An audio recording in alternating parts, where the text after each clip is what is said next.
weather conditions with this storm.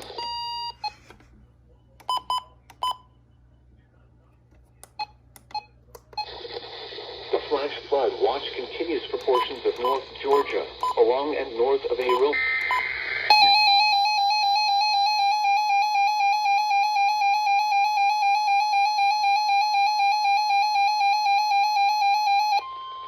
The 35-mile severe.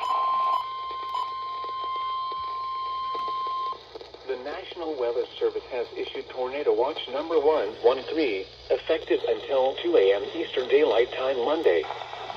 This watch includes the following counties in North Carolina: Cherokee and Clay, and Pope, Tennessee.